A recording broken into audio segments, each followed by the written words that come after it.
but it now interacts with some proteins that are involved in apoptosis. And apoptosis originates by processes that take place in the mitochondria. So you can see it's clearly associated with a function here. But down here, this same protein, this same ACAP, is now bound to actin cytoskeleton and is regulating some other functions. So let's take a look here at some of these individually. This one is an ACAP that has a name. It's called GRAVIN. And it can be regulating from the beta-adrenergic receptor. It can actually be bound to the receptor through phosphorylation sites. So once it's bound, its interaction with PKA keeps it right near where the cyclic AMP is going to be made. This is a beta-adrenergic receptor. And it also has a PKC. So how does the PKC regulate? Once it is released from the beta-adrenergic receptor, now this PKC can phosphorylate its own site here, and this can be a feedback mechanism, a feed-forward mechanism by which PKC functions can now regulate the PKA functions. So we have some regulation here that involves both of those kinases that bind to this particular ACAP. Here's our ACAP called LBC, and this one regulates small G proteins.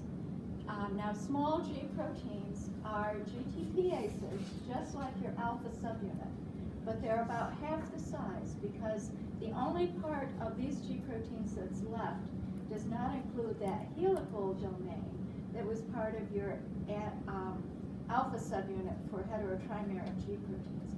So we've got a whole family of these. We'll talk about a little bit later. Here we've got Rho. This is one of those small G proteins. It works just like your alpha subunit. It's got a GDP bound to it. When it binds, it releases this GDP, and GTP can bind and it can be active. So this particular ACAP not only binds to PKA, but it can serve as a GTP exchange factor, or a guanine nucleotide exchange factor for Rho. Once the PKA becomes activated, now we have a different function already, because now it can phosphorylate at a serine on the ACAP, and it disrupts its interaction with Rho. So it no longer can serve that function.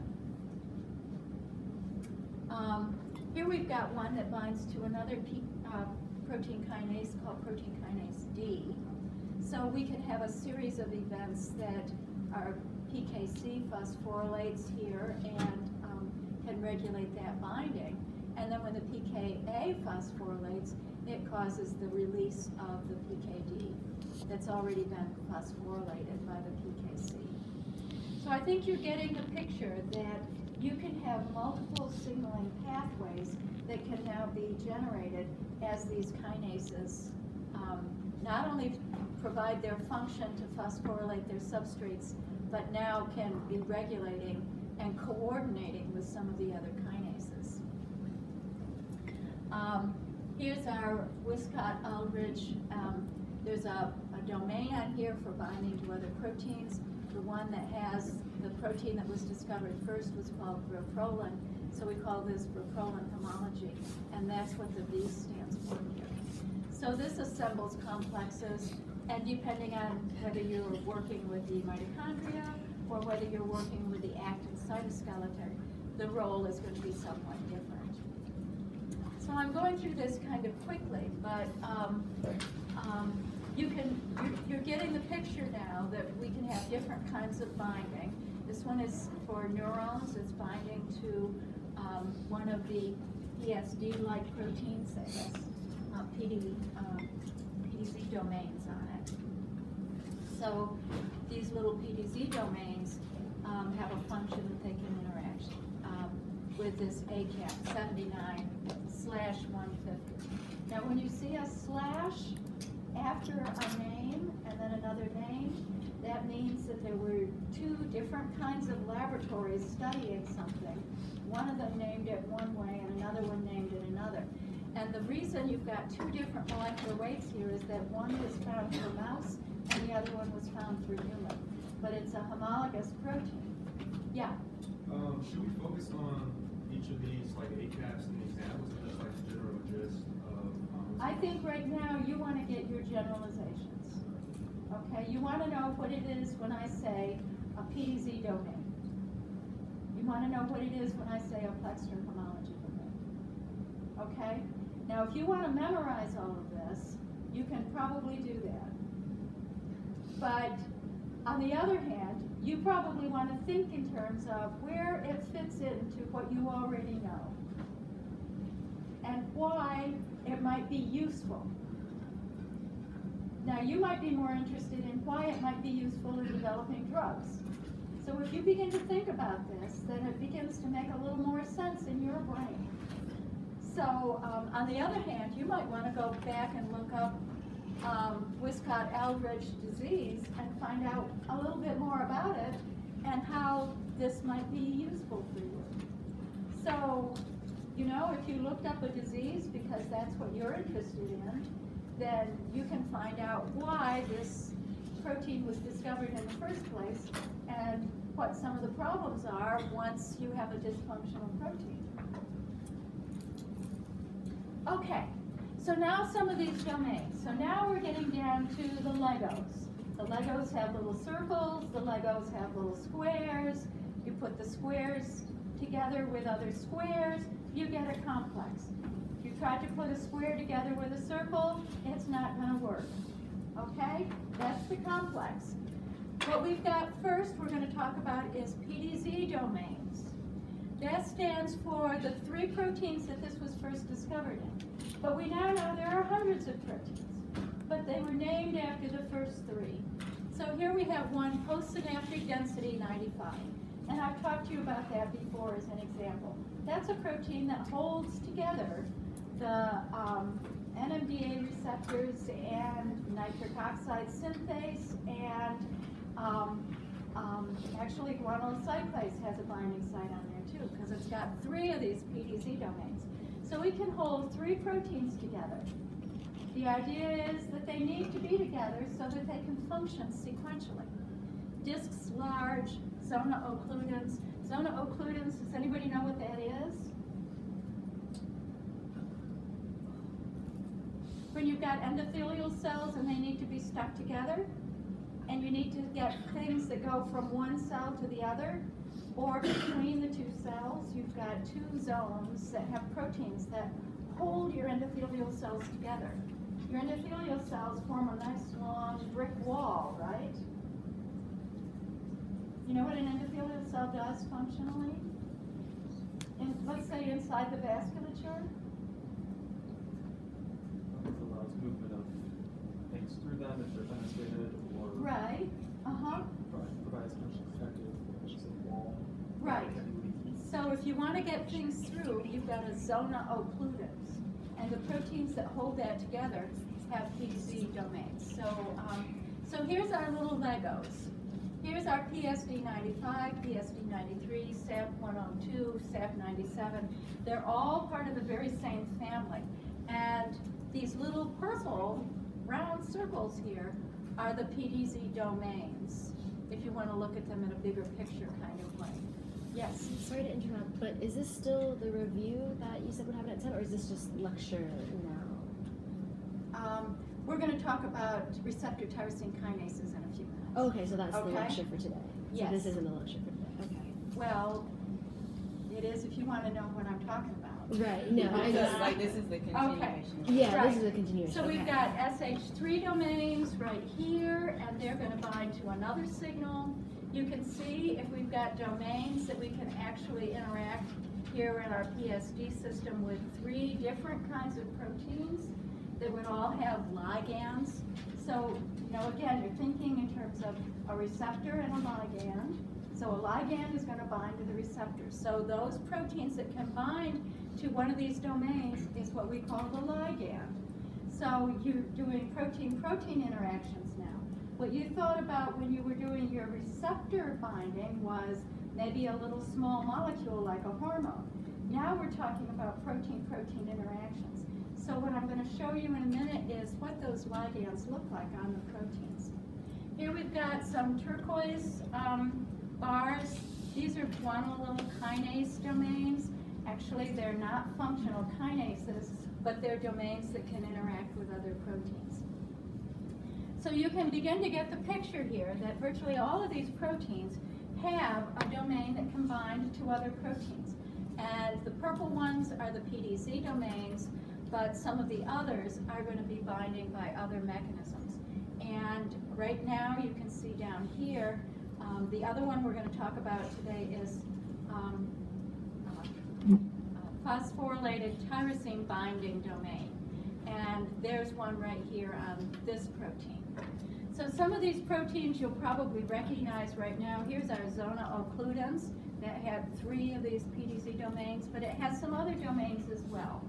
So you can see you can fit your Legos together. You can have your circles, you can have your squares, and that way you can interact with one of these and one of these and put them together. And that's exactly what nature is doing with these self-signaling proteins. So as you go through here, you'll look at some of these. This was one that one of our graduate students talked about when he gave his dissertation in neuroscience last week. He was talking about the cell signaling through calcium that would be involved in getting vesicles close to the plasma membrane so that they could release neurotransmitters. And you can see here we've got 2 of these PDZ domains and one of these protein tyrosine binding domains. And later on today we'll talk about protein tyrosine binding. So here's a list of some of these. So again, if you're going to relate this to things that you know and things that you're interested in, take a look at this list and identify 1 or 2 proteins that you think are important to your research or your career or some disease that you know about so that you can really take this personally. Here's serotonin receptors. Some of you might be interested in serotonin receptors. Lots of people are depressed. You may be depressed. If you're going to take an SSRI and you want to know how your serotonin receptors are doing, you might want to pay some attention to this. Proteins that interact with PDZ, PSD95. So here we have serotonin receptors interacting with the PSD95 that had 3 of these PDZ domains. Some other things, let me see what we might look at. Here's one that's involved in the calcium signaling in vesicles. Here's myosin number 6. So here's nNOS. We talked about that last week. Nitric oxide synthase that's neuronal. So find something that you're interested in and take a look at it. So here are some of those that are going to be moving cargo. Here is SAP102. It's binding initially in coordination with SAP97. Here's a microtubule. And so it is transporting proteins by binding to those domains. So it's taking glutamate receptors and it's going to take them to where they need to go in a postsynaptic density, which is what this is represented as. So they're initially being used as a cargo. So the interaction here is the glutamate receptor interacting with this protein through its PDZ domains, and this one would have the PDZ ligand on it. And when it gets phosphorylated by CAM kinase, then it drops it off of this protein and allows it to bind over here to PSD95, which also has PDZ domains. So it's really moving it from cargo during the transport all the way to where it belongs, where it can bind to another place. So this is how we get things all settled up. We've got maybe a different function, but remember, homology, we had SAP97 looking a lot like PSD95 in that they had these PDZ domains. So those are our functions. For those of you interested in the synapse, here you can see we've got interactions that hold the presynaptic side, where we're releasing vesicles, to the postsynaptic side. And because we've got one of these coupled to this PSD95 that has these 3 little purple circles, not only can we keep it near the postsynaptic side where this was named, postsynaptic density, but now we can have it interacting with our nNOS. You know what nNOS is, because we talked about it last week. You can have it binding not through the PDZ domain, but through one of these other domains with a protein that's going to interact with other proteins that are going to get it really close to your IP3 receptor in your smooth endoplasmic reticulum.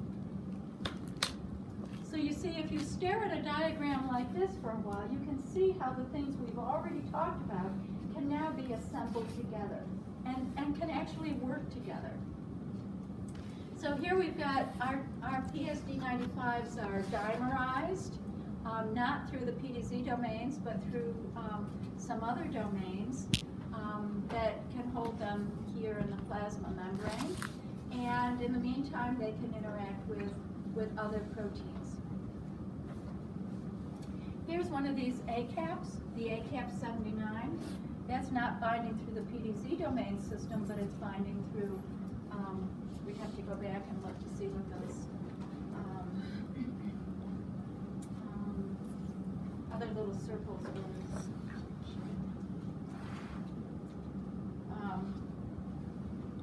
So look down in the bottom of your note page section on this, and it'll tell you what these little circles are. Okay, so essentially we've got strong connections with proteins that need to interact with each other, in this case the NMDA receptors, and, oh, it's the SH3s, I'm sorry, so that we can get coupling of proteins together.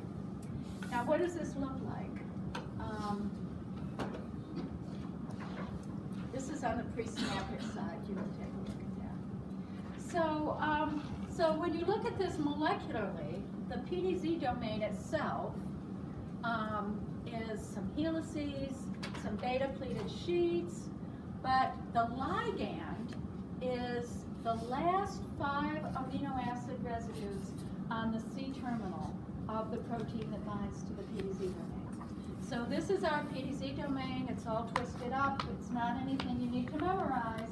It's the holding hand. This is the part of the protein that's the ligand that's going to bind inside.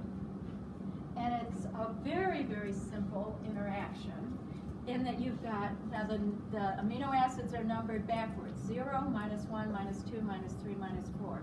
But keep in mind you're at the C-terminal. So no matter how long your protein is, we're kind of counting backwards now. So what you can see is lots of interactions with proteins in this PDZ domain. So the most important amino acids are the ones that are at the extreme end terminal, because you can see lots of hydrogen bonding or ionic interactions with the amino acid residues that are numbered here. So this is numbered 1, 2, 3, 4, and you twist it around and in a loop, and 11 and 12, and then just before you get to the helix, number 16, the helix has numbers 13 and 14. So the interactions with 0, -2, and -3 are the strongest interactions. So computer programs, or actually if you wanted to do this yourself, you could, can recognize these amino acids. So they come in certain motifs that we can predict that they're going to be ligands for these PDZ domains. And we can give them little scores as to whether they are going to be likely to bind to certain kinds of PDZ domains. So those scores in the computer can be generated this way. There are some scores that will never happen, and there's a big red mark right there. But in general, if you want to look at this right here at the where we've got our amino acid residues here and our PDZ domain amino acids that are doing the active interactions are the ones in turquoise. you can see where our PDZ ligand is interacting with those. So it makes a nice, clever little fit right there, and you can go through these predictions. Now, the other one I told you I was going to tell you about is the phosphotyrosine binding domains. And there are two different kinds. One is called Sark homology 2, and the other one is called the protein tyrosine binding. So in a few minutes, we'll get to the kinases that actually phosphorylate on these tyrosines.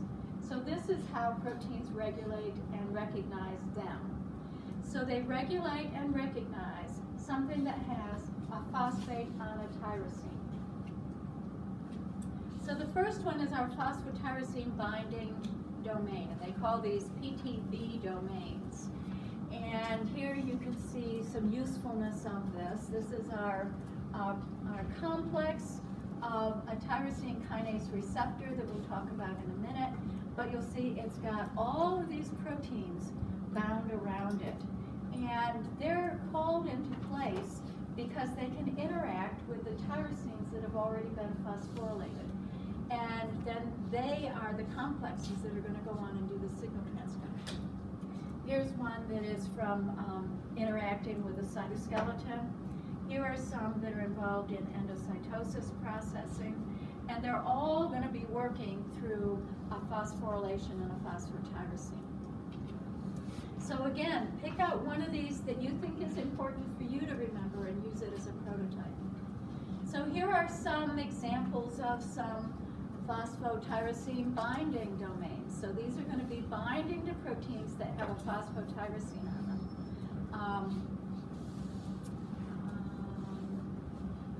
Here's one that might be of interest to some people who are interested in regulation through G protein receptor coupling. You can see they've all got a green square for phosphotyrosine binding. Okay, so how does this one work? So this one has our ability to interact with its domain, and this domain is a helix and a beta pleated sheet. And the ligand, again, is going to be, here we've got a C-terminal, and we've got some residues. And here is our tyrosine. And it's going to be recognizing this tyrosine that has the phosphate group on it, some amino acid, it doesn't matter which, a proline and an arginine. And this is all going to be assembled so that these can interact with the amino acids that are part of this domain. So here you can see this is our helix. Here we've got our, where's our beta 5 on here? I'm turning around so that this is our ligand that can interact with this purple helix down here and this sheet right here. So it wedges right in between here and has not only the phosphotyrosine, but the other signal that it's going to be binding here is the proline and the arginine. Okay, so SARC2 are simply looking at plain old phosphotyrosines, and I don't have an example of that, but their SH2 domains are always also going to be looking at the phosphorylated tyrosines. So now I've used the word plextrin homology. Again, this is based on the first protein that was discovered to have this kind of binding mechanism as a domain, and that was plextrin, which is a protein found in red blood cells. And by homology, that means that all of these other proteins that we now have, we're going to call them pH domains, plextrin homology domains. And this one, you know, don't memorize the structure. I'm just giving you something that you can hang your hat on. These bind lipids, or they bind very hydrophobic regions of proteins. Could bind either way. So here we've got what we talked about last week was our phosphatidyl inositol that has multiple phosphates on it.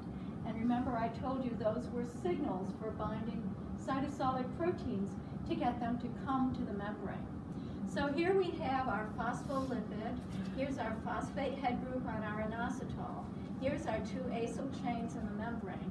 And as we get phosphorylation on either the 3 or the 4 or the 5, or in this case there's a 4 and a 5, or it could be a 3 and a 4, or it could be all 3, 4, and 5. Like one of those multiple choice questions that Dr. Petrovic gave you, where you had multiple choices. Well, the proteins have multiple choices too. And they can tell how much phosphate charge is here, and it's all based on charge distribution. So you can see why the proteins might come to the membrane based on binding the lipids, or maybe they could recognize a very hydrophobic domain on a protein. So here we've got some protein examples. I've given you protein examples for almost everything so that you could find something you're interested in. Here's a phospholipase C gamma. So we already talked about that. That's going to be important to come to the membrane because it's going to be the phospholipase that breaks down IP3 and diacylglycerol for signal transduction. So that's a very important reason to call the phospholipase gamma from the cytosol where it exists over to the membrane where it needs to work and where its substrates are. So we have a situation where we need to recognize this phosphate, this positive charge, negative charge interaction, because what we're actually doing is looking for the interactions with the IP3. So here we have an inositol. It's got its head group at 1. It's got 3, 4, and 5. It's coming out of the membrane, and it's binding to these loops that are part of this plextrin homology domain. So here's the loop part that's regulating and recognizing the 3-hydroxyl phosphate, the 4-hydroxylated phosphate, and the 5. And when you look at how this is interacting, it's got a very large positive charge density. What kind of a charge does a phosphate have? What? Negative. Negative. So what you're looking at is this positive charge density on this protein that's going to be highly attracted to the 3 negative charges that you have on this inositol phosphate in the membrane lipids. So it's going to come based on its little group up here that's going to be positive. So here we've got some of these proteins that we just talked about. Here's the phospholipase that we talked about here. It's going to be having a positive charge domain. All of these do, but they're a little bit different in shape. So the strength of the binding and the shape of the area that can interact really tells you whether it's going to recognize the 3-4, the 3-5, or the 4-5, or the 3-4-5, and what kind of binding it's going to be. So we get this binding to our phospholipids. Here's examples that you can look at of 3, 4, 5. This one may not be binding to the 5 position, but is going to be very keen on interacting with the 3 and the 4 position with those amino acids there. Here's a phospholipase that's interacting with 5 and with 4, but not with 3. So here we've got one that is nestled in here. You've got the 1-phosphate, 3, 4, 5. These are all calling it to the membrane where it can interact with this lipid. Here we've got a protein with a plextrin homology and a PTB domain. And so you can see it's got a region where it's binding over here to some proteins, and then the inositol 1,4,5 phosphate is calling it to the membrane over on this side. So that's 2 different domains. working two different ways. Sometimes your domains are going to be separated. Here we've got part of the Plextron homology domain on the N-terminal. We've got a PDZ domain here in the middle. Plextron homology, the rest of the domain is over here. So when the protein is all folded together, it's got what would be the complete Plextron homology domain, but if you looked at it sequentially, you wouldn't be able to say, aha, this whole thing represents that domain. Okay, so I've introduced you to some of these domains. When you go back and study your nNOS, and you remember that I told you it combined the PDZ domain on PSD95, so it can be really close to the glutamate receptors. That means something to you now, right? Maybe it didn't mean something last week. Sea of dead faces here. Nod your head. Endothelial NOS. Remember I told you, you go back and look at it, it doesn't have a place to bind to a PDZ domain, but it binds to Plextron homology domains. What does that mean? You'll eventually have simulation.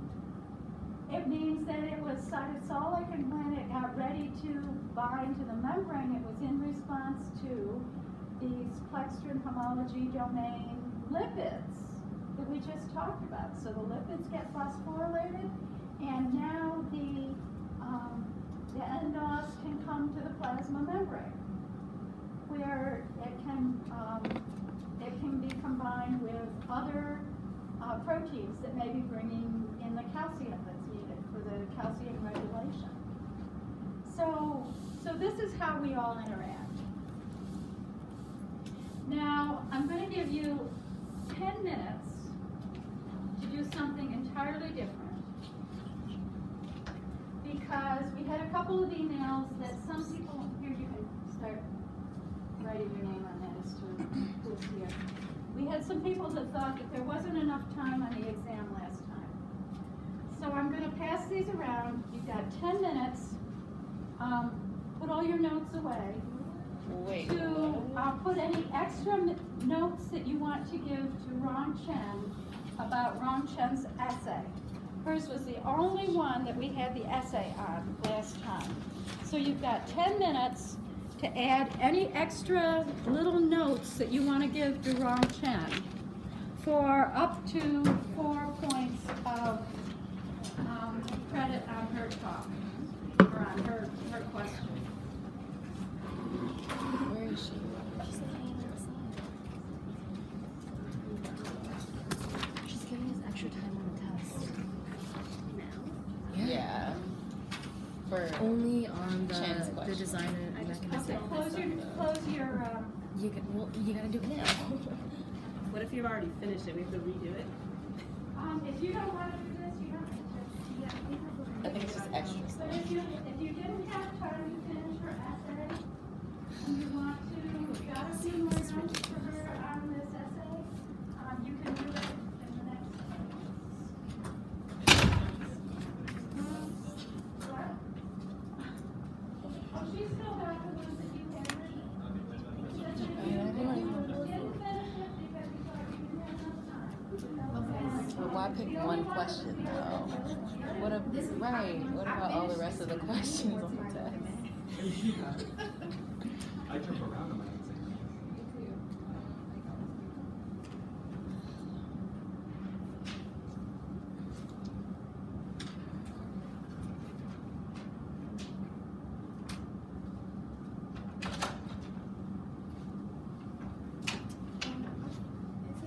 Will it be against us if I finish this question? So I think I wrote You everything don't I need know.